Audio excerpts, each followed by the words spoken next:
وہ الحمدللہ بلاول بھٹو زرداری صاحب کی سندھ حکومت ہے، آصف زرداری صاحب کی سندھ حکومت ہے، پاکستان پیپلز پارٹی کی سندھ حکومت ہے، جو حد الامکان کوشش کر رہی ہے کہ لوگوں کو ریلیف دے سکے، لوگوں کے مسائل کو حل کیے جا سکے۔ میں باقی بھی سیاسی جماعتوں کو کہوں گا کہ دھرنے شرنے کی سیاست اس وقت ختم کرے۔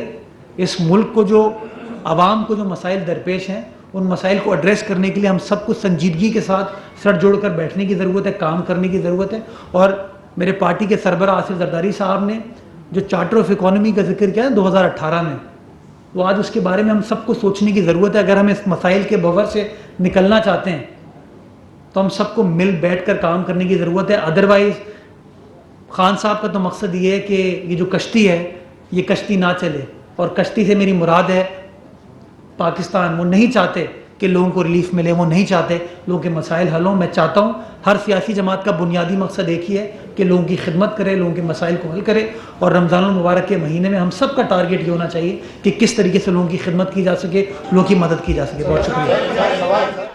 کراچی میں مرتضی وہاب نیوز کانفرنس کر رہے تھے، انہوں نے کہا کہ 78 لاکھ خاندانوں کو